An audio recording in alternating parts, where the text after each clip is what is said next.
It's Sunday, October 5th, 2025. I'm on Nebraska 2, headed east, headed home from Thunder on the Prairie.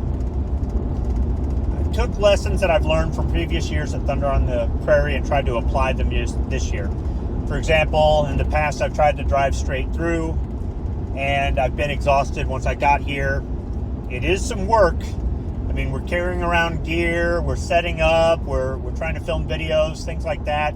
It can get a little bit physical, and with the weather, you just don't know what you're going to get, and that can kind of add to some of the fatigue.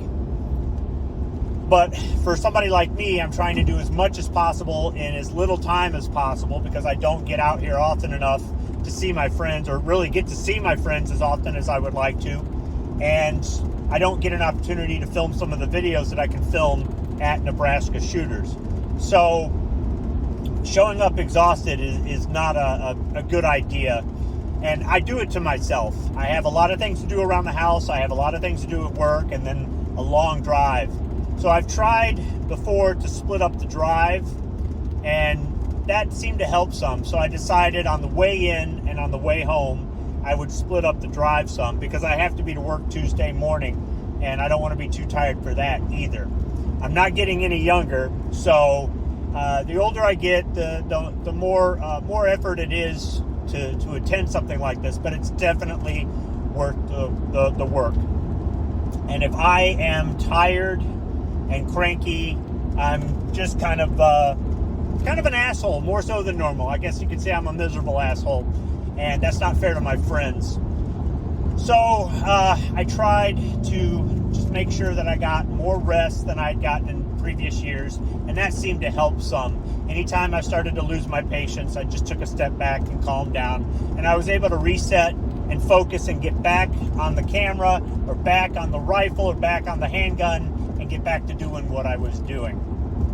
Another thing I learned from previous years is that expect equipment malfunctions. Either the camera, the mic, the guns, the ammo, something. It happens every time. How severe it happens is kind of twofold. It has to do with how much prep work I did. And I can tell you that every year I don't do a lot of prep work to come out here, or I don't do enough prep work in advance setting up to come out here because I am just so busy at home. It's really difficult to make the time and still do everything else. And real life comes first before the YouTube stuff. So there was some last minute preparation. As a matter of fact, some of the stuff that I brought with me was literally still in the same box, same ammo can as last year, and I just threw it in the truck. So even when I get home, it takes a while before I unpack and clean up everything and kind of get some of my gear back to normal. So I tried to do a little bit more prep work. I made a checklist before I left. I made a checklist of things to do while I was driving out, and I utilized that. And I think I brought enough equipment, enough spares. I didn't have enough ammo ready beforehand, so I actually stopped on the way and picked up ammo. So I think I went 4 places for ammo, and I had plenty of ammo. I've learned that it's better to have more than to run out. So I'm bringing home ammo, which is nice. It'll be available if I want to go to the range or next year at Thunder on the Prairie. But either way, between ammo and backup filming equipment and things like that, I just wanted to make sure that I was better prepared than in previous years, and I was. I still had some equipment malfunctions. I did have a few things go wrong with my guns. The battery started to run dead on my iPhone, on this phone that I'm recording with right now.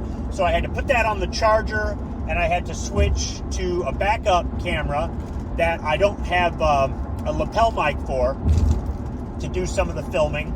And I kind of made some changes to some of the videos as I was going to do them. I guess, I don't want to say I ad-libbed, but I just kind of altered it based on things as they were happening. Like while I was filming one video, it started to rain. I just decided to keep going with it because that kind of added to what I was trying to do. I mean, I wasn't purposely trying to get everything wet, but that kind of added to the stress test, I guess you could say, that I was kind of trying to do in the video. So things like that sometimes present themselves and I can either make it work or not.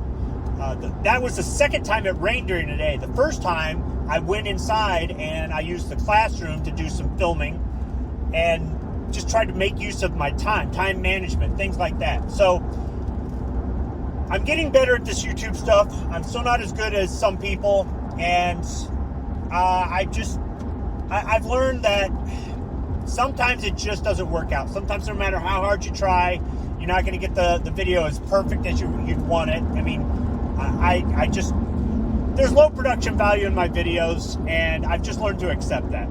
My videos are made by an average person with regular gear, just trying to present things from my perspective. I'm not looking for high quality sound and editing and filters and, you know, $15,000 cameras and all this stuff that would be great to have, but I'm not that channel, and I don't try to represent myself that way. And that's one of the things I like about Thunder on the Prairie is Travis and Shane and Justin and Dorothy allow us to come out there. They arrange all this. They allow us to come out there, and we all get to film and just have fun, get together, catch up with old friends. You know, we go out to eat and things like that, which gives us more opportunity to talk about things. We get to share our experiences and do some collaboration videos and just laugh and have a good time. And, you know, pick fun at each other and help each other out. I had some problems with some of my gear, and some of my YouTube friends were out there helping me. I came home, or I'm coming home with a new set of earmuffs, some that I had never tried before, and now I want to get a set for everybody in the family. So it's just things like that we get to do. We get to help each other out. We get to share our experiences, share our ideas, learn a little bit from each other, not just about handling firearms safely and proficiently, but how to make YouTube videos and things like that. And every now and then we'll get somebody out who doesn't do YouTube, and they get to see what it's like for us, because the audience doesn't always know what it's like. So I just want to say thanks to Justin and Dorothy from Nebraska Shooters. Thanks to Travis and Shane for coming up with this and keeping it going. And I'm looking forward to coming back to Thunder on the Prairie next year and trying to do a better job as far as how I handle myself and how I do as far as making videos. And I really hope that I get a chance to do some more collab videos with my friends and maybe do some clowning around on the camera and just have a good time safely handling firearms and representing gun owners, firearms enthusiasts, and Second Amendment advocates out there on social media. Thanks for watching.